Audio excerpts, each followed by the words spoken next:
Mana beberapa waktu ini ya saya mengajarkan banyak kata-kata yang berhubungan dengan dunia ya. Kalau minggu lalu jangan kita bersahabat dengan dunia ya. Dunia tidak sama ya, dunia sudah jatuh di bawah kuasa dosa ya, gelap, dunia itu jahat, dunia itu tersesat ya, dan dunia itu membenci Allah ya karena tidak mengenal Allah di dalam kesesatannya, kegelapannya, kejahatannya. Walaupun mereka merasa makanya supaya saudara ngerti bedanya Alkitab bicara dosa dan bicara dunia itu beda ya. Nanti semakin lama semakin ngerti, nggak bisa cuma satu kalimat ya untuk dijelaskan. Tapi nanti dengan banyak belajar firman Tuhan ayat-ayatnya semakin kita mengerti. Oke, kalau minggu lalu sempat saya kasih contoh, tema kita hari ini saya akan mengajarkan bahwa kita kalau minggu lalu itu jangan bersahabat dengan dunia ya. Kita akan belajar hari ini berbeda dengan dunia, tidak sama dengan dunia. Kalau anak muda itu ngomongnya tampil beda, berani tampil beda ya. Tapi karena saya tidak bicara untuk khusus anak muda ya, ini untuk kita semua ya. Jadi tampil beda atau berbeda dengan dunia, ya tidak sama dengan dunia. Kita akan minggu lalu sempat saya jelaskan apa maksudnya kita berbeda dengan dunia, tidak sama dengan dunia ya. Dan memang tidak bisa sama ya, jangan bersahabat, jangan filio dengan dunia ini ya. Kalau kita bersahabat, kita mengasihi dunia, kita menjadikan diri kita musuh Allah. Kita tidak mengenal kasihnya Allah karena memang berbeda. Dan kita akan tunjukkan beda-bedanya di mana. Bedanya dunia itu di mana dengan Allah, ya, dengan hikmatnya Allah. Apa saja nanti yang berbeda kita akan lihat. Minggu lalu sempat saya berikan contoh tentang damai sejahtera ya. Secara singkat ya, damai sejahtera yang kutinggalkan, Yesus ngomong ya. Bagimu tidak sama seperti yang dunia berikan ya. Kalau dunia memberikan damai ya sifatnya sementara ya. Damainya palsu, damainya sementara tapi bisa hilang ya damai itu. Sehingga makanya kalau anak-anak Tuhan itu damainya itu kekal ya. Damainya anak-anak Tuhan itu tidak bisa hilang ya, tidak bisa hilang karena diberikan oleh Tuhan Yesus sendiri ya. Beda dengan dunia, bisa hilang. Nah, kita akan lihat contoh-contoh yang lain ya, nanti lebih dalam kita bahas. Bahkan nanti semakin lama kita akan semakin mendetail ya. Apa saja yang dimaksud perilaku-perilaku, cara-cara berpikir, kita akan mencoba mendetail ya. Ya, oke, kita lihat dulu ayat ini. Saya mau tunjukkan bahwa Galatia 1 ayat 4. Dosa dengan dunia. Ya, kita mencoba agak memisahkan ya. Kalau dosa itu kan kayaknya kita jelas ya, wah itu apa aja dosa itu ya. Hukum Taurat itu 10 itu malah merangkum semua itu ya, dosa. Kalau disimpulkan itu ada 2 kan, dosa kepada Allah, ya, dosa kepada sesama, ya toh. Misalnya kayak jangan ada padamu ilah lain kan dosa kepada Allah karena menyembah Allah yang lain, jangan membuat patung menyerupai dan menyembahnya, terus jangan lupakan hari Sabat apa segala macam ya. Terus mulai kalau dosa kepada sesama itu mulai ini, enggak 4 itu ya atau 5 itu. Jadi kelima ya, jangan hormati ayah dan ibumu. Wah, sesama itu dimulai dari orang tua loh. Ketika beralih dari hukum kepada Allah ya, makanya kasihlah Allahmu itu kan kesimpulannya tuh, dengan segenap hatimu dengan kasihlah sama manusia. Kapan ya kita kersel bahas masalah sesama apa itu ya? Udah banyak yang dibahas di kersel sampai lupa. Sharing kemarin banyak yang ikut ya, puji Tuhan. Ini saudaraku, jadi ketika mulai berbicara tentang dosa kepada sesama itu dimulai dari orang tua. Hormati ayah dan ibumu supaya lanjut umurmu ya dan berbahagia. Gimana ya? Luar biasa. Ini kalau bahasa sederhananya, kalau bicara agak kasar ya, agak keras ya. Ya kalau enggak menghormati ayah ibu pendek umurnya. Enggak bahagia lagi, sudah pendek enggak bahagia ya. Ada lagi itu panjang umur itu, orang banyak dosanya, panjang umur tapi enggak bahagia ya, percuma, sama aja, buat apa hidup di dunia lama tapi enggak pernah bahagia ya. Susah ya. Atau kelihatannya bahagia tapi pendek juga umurnya, buat apa? Tapi Alkitab itu luar biasa loh, panjang umurmu dan berbahagia. Itu makanya kalau nyanyi ulang tahun enggak apa-apa ya, kadang-kadang terlalu rohani itu agamawi itu diganti ya karena itu dipikir lagu dunia ya. Panjang umurnya itu panjang umurnya serta mulia, terus kadang diganti di dalam Tuhan gitu ya. Ya terserah lah, tapi bagi saya nyanyi panjang umur lagu ulang tahun itu oke, itu Alkitab. Umur panjang di tangan kananmu kekayaan dan kehormatan di tangan kirimu, itu berkatnya anak Tuhan. Mulia, menerima kemuliaan gitu ya. Wah, saya belum khotbah nanti tentang kemuliaan itu luar biasa yang Tuhan sediakan, saudara ya. Oke, kita lihat Galatia 1 ayat 4 tentang Yesus apa yang dikatakan Alkitab. Yesus kita tak pernah gagal, tadi kita nyanyi ya, Yesusku tak segala perkara dapat kita. Yesus itu luar biasa. Amin, saudaraku. Kita baca, yang telah menyerahkan dirinya. Ya. Yesus itu mati di salib itu bukan karena kecelakaan, tragedi, ataupun dia ini mati karena kalah dengan dunia, kalah dengan manusia, tidak. Yesus itu menyerahkan dirinya, saudaraku. Kalau tidak menyerahkan, tidak mati. Makanya ada ayat, aku berkuasa menyerahkan, itu Yohanes nulis. Makanya banyak ajaran-ajaran yang luar biasa. Aku berkuasa menyerahkan nyawaku dan berkuasanya mengambilnya kembali. Wow, kalau manusia nggak bisa seperti itu, saudaraku. Jadi Yesus mati itu bukan kehabisan darah. Yesus mati itu bukan seperti manusia, matinya dalam arti memang manusia Yesus ya sebagai manusia mati, tapi manusia Kristus ini luar biasa, makanya layak untuk menebus dosa kita. Ya, Nabi juga manusia pun tidak layak menebus dosa kita. Ya lain kali kita akan bicara tentang itu lebih dalam ya, tentang penebusan Kristus. Menyerahkan dirinya, makanya di Yohanes itu dicatat, waktu Yesus mau ditangkap, ya tanya siapa Yesus itu? Ini aku, geblak semua saudaraku, ya tumbang semua, tidak bisa bangun. Ya, jadi kalau Yesus tidak menyerahkan dirinya nggak bisa ditangkap. Yesus tidak menyerahkan nyawanya, makanya sebelum Yesus mati di atas kayu salib, perkataan terakhirnya apa? Ya Bapa, ke dalam tanganmu kuserahkan nyawaku. Dia menyerahkan nyawanya kepada Bapa sebagai persembahan gitu loh ya.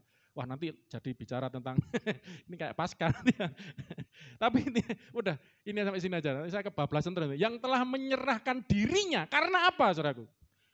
Dosa. Kepada Bapa diserahkan sebagai persembahan. Bapa ini yang mengampuni dosa. Bapa ini yang membuat orang ini hakim yang sesungguhnya kan Bapa. Ya, tapi nanti kita belajar tentang Kristus menyerahkan penghakiman itu kepada Yesus ya sebagai hakim yang adil. Nah, kembali. Jadi karena dosa Yesus menyerahkan dirinya, ya, karena dosa-dosa. Untuk melepaskan kita dari apa? Dunia yang jahat yang sekarang ini. Menurut kehendak Allah dan Bapa kita. Jadi Yesus itu mati menebus, menyerahkan dirinya untuk dosa-dosa kita, karena dosa kita dia mati, dan karena menebus dosa kita, kita pun juga dilepaskan dari dunia yang jahat. Jadi Anda itu bukan cuma diampuni dosanya saja, dilepaskan dari dunia yang jahat. Karena kita masih tinggal di dunia, dan dunia ini jahat gitu loh. Makanya banyak ayat-ayat firman Tuhan ya berdoa berjaga-jagalah lawan musuh iblis kan, di dunia ini dikuasai iblis kan, kita belajar itu penguasa dunia disebut ya. Ya toh, lawan musuh iblis seperti singa yang mengaum-ngaum yang berkeliling mengelilingi kamu yang akan menerkam siapa yang dapat diterkamnya ya. Makanya kita harus berdoa berjaga-jaga, dan Kristus firman Tuhan katakan di sini akan melepaskan kita dari dunia yang jahat yang sekarang ini. Ya, makanya saya katakan dunia itu jahat. Ya, ini dasarnya ayatnya salah satunya ya, bahwa dunia ini jahat dan kita dilepaskan dari dunia yang jahat ini. Sehingga disinilah kenapa beberapa waktu ini kita belajar bagaimana dunia yang jahat ini membenci Allah ya. Karena tidak mengenal Allah ya, yang menolak minggu lalu ya, ketika Allah datang sebagai manusia kepada milik kepunyaannya menolak dia ya, datang dalam Kristus ya. Jelma jadi manusia dan menolak sehingga akhirnya dan bahkan menyalibkan ya, membenci. Ya itu kan puncaknya di situ saudaraku ya. Nanti ayat-ayatnya ada juga. Oke. Nah, sekarang kita akan lihat karena dunia ini kita dilepaskan dari dunia, maka sudah tidak seharusnya lagi seperti minggu lalu kita tidak bersahabat dengan dunia. Temanya minggu lalu kan jangan bersahabat dengan dunia. Yang ngasih ide istri saya tuh, kayak judul apa gitu. Oh, itu jangan bersahabat dengan dunia. Oh ya, yes. Ya. Jadi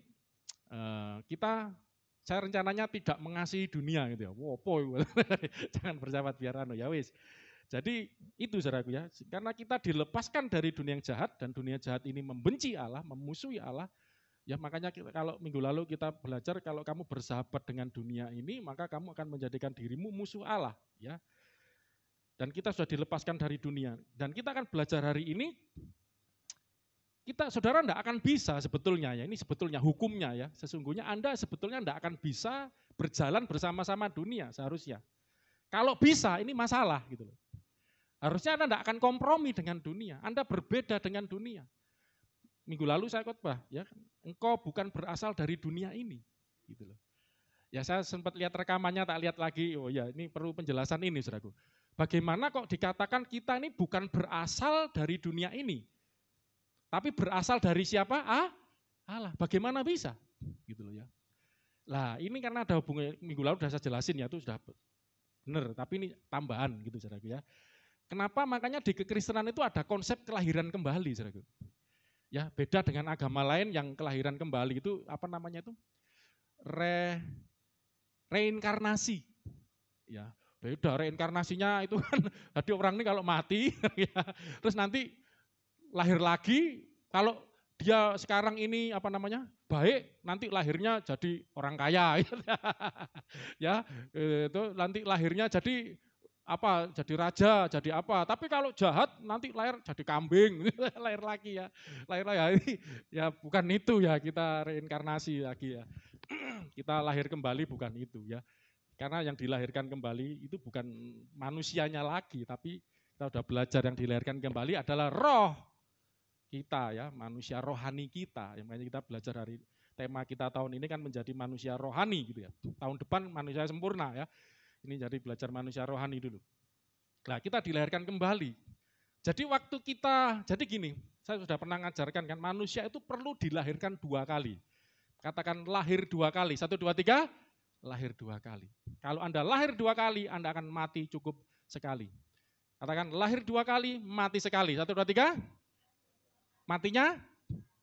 Nah, tapi nantinya, ini pernah saya khotbahkan, apa sedikit dikembalikan ya. Diingatkan sedikit. Tapi kalau Anda lahir cuma sekali, matinya kebalikannya. Berapa kali matinya? 2 kali. Kok bisa? Ketika Anda lahirmu cuma sekali, kok tidak dilahirkan kembali? Jadi ciptaan yang baru, yang dikuduskan oleh Allah. Jadi umatnya Allah. Yang kau masih milik dunia ini.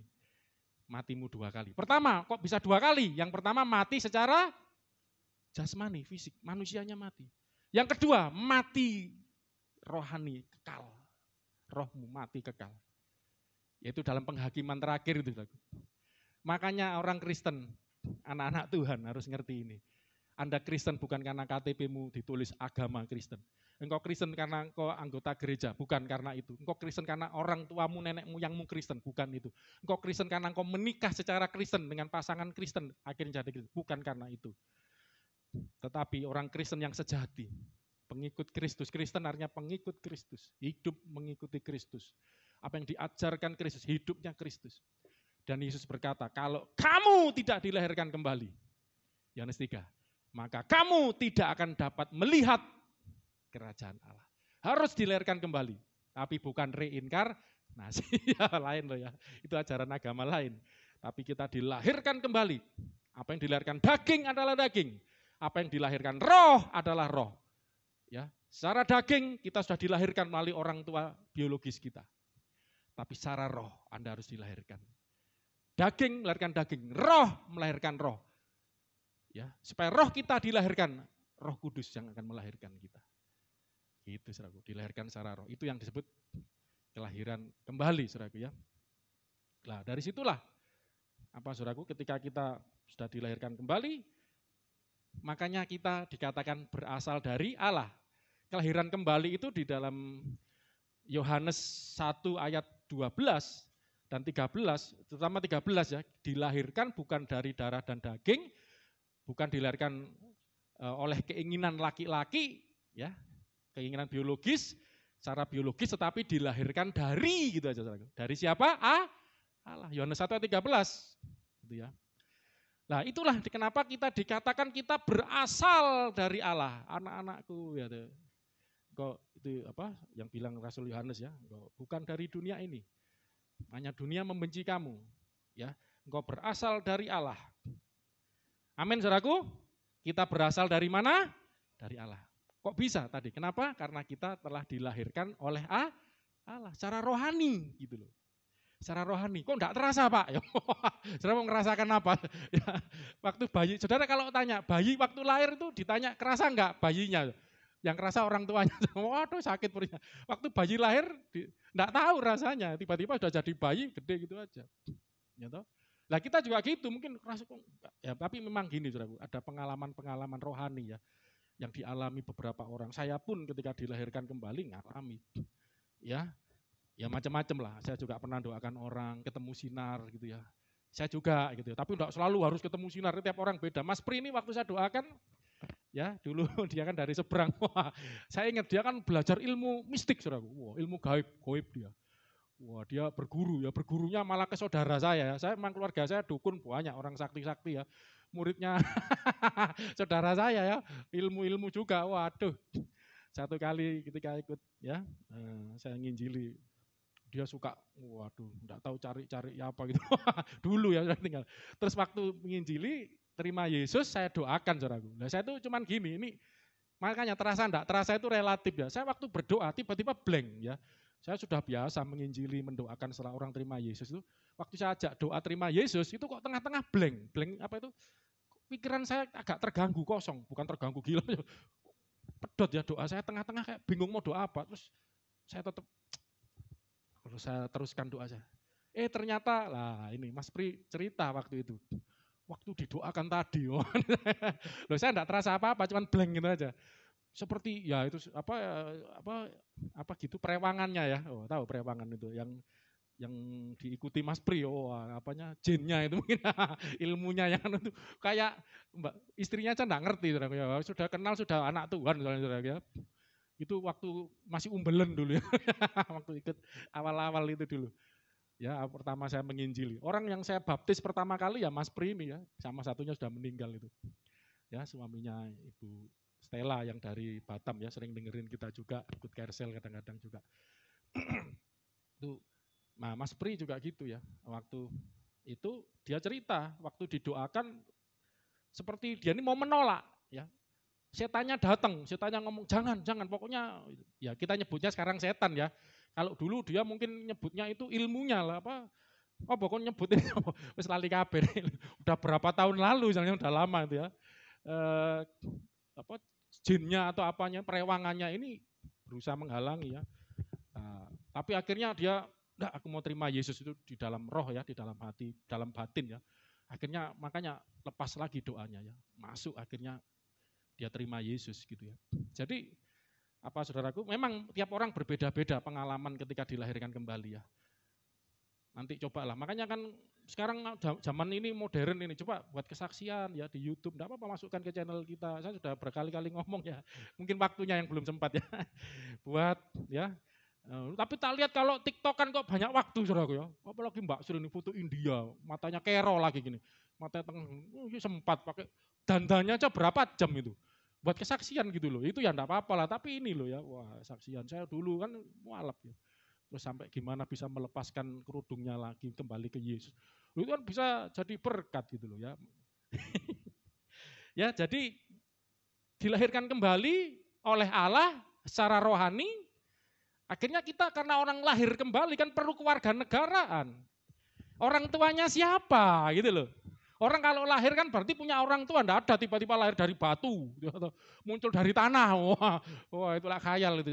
Orang lahir kan berarti ada orang tuanya. Kalau dulu orang tua biologis kita secara daging ya ibu ayah kita, harus dihormati. Tetapi ketika kita dilahirkan kembali, kita sekarang memiliki orang tua surgawi. Makanya minggu lalu saya sampaikan kan bahwa Bapa menjadikan kita anaknya, kita dilahirkan oleh Bapa, Allah Bapa, jadi anaknya. Makanya itulah disebut kita berasal dari Bapa, bukan dari dunia. Nah, dari sinilah pemikiran ini, ya sambil dibuka minggu lalu, saudaraku. Ini kok panas ya, kipas-kipas semua ini. Ini AC-nya perlu lagi.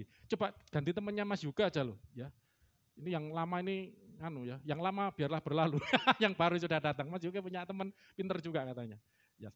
Oke, nanti diperbaiki supaya lebih dingin. Oke, kita kembali ke sini. Jadi karena kita dilahirkan kembali oleh Allah sehingga kita menjadi anaknya, anak-anak Bapa di sorga, dan memang kamu benar-benar anaknya, kan minggu lalu Rasul Yohanes sampaikan itu, anak-anak Bapa di sorga, dan konsekuensinya, akibatnya seharusnya memang karena kita bukan dari dunia ini, bahkan saya kasih contoh seperti orang Jawa aja ngerti ya prinsip ini. Di dunia ini kita ini cuma mung mampir ngombe, ya benar tuh. Saya orang Jawa tapi enggak belajar Jawa-Jawaan gitu ya, saya enggak terlalu ngerti ya. Tapi sering dengar itu ya, itu filsafat-filsafatnya orang Jawa. Enggak tahu mereka bisa ngerti gitu dari mana itu ya, luar biasa. Karena mungkin Tuhan bisa bicara lewat hal-hal yang bagi saya enggak anti seperti itu ya, filsafat-filsafat asal itu tidak bertentangan dengan firman Tuhan ya, karena Allah itu bisa bicara ya, masuk ke dalam berbagai hal-hal yang seperti itu ya, untuk membawa mereka, karena banyak loh ya orang yang ketemu Yesus itu ada yang pernah bersemedi tapa karena dia pikirnya kan polos ya, mencari Tuhan gitu loh. Akhirnya malah ke Tuhan Yesus datang, akhirnya percaya Yesus. Kalau enggak salah itu ceritanya kayak Sadrak atau siapa itu ya. Itu yang pembawa, enggak tahu kamu ya, itu yang pembawa Kristen di Jawa itu pertama itu. Ya itu kan, jadi jangan batasi Tuhan bekerja gitu. Loh, saya ini malah dengar kesaksian-kesaksian di YouTube kan banyak sekarang. Banyak orang tuh malah ketemu Yesus itu ketika belajar dari Al-Quran, dia jadi terpukau ketika membaca, loh ini kok tentang Isa Al-Masih, akhirnya ketemu. Jadi Tuhan itu nggak bisa dibatasi ya dengan caranya yang ajaib. Nah, tetapi di sinilah konsekuensinya gini, maksud saya ketika kita sudah dilahirkan kembali ya, dunia ini cuma tempat bertamu saja, pendatang. Kalau Alkitab katakan kamu ini pendatang di dunia ini, ya toh. Berarti bukan tempat hidup kita yang sesungguhnya ya. Kita adalah warga kerajaan surga. Amin, saudaraku. Nah, seharusnya dengan situasi seperti ini, dengan kenyataan rohani seperti ini, kita tidak akan sama dengan dunia. Katakan tidak sama dengan dunia. 1, 2, 3.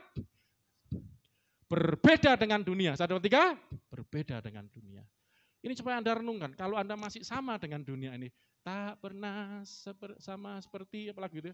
Dunia ini itu apa? Engkau Bapa yang kasihnya enggak sama. Kemarin hari Kamis ya,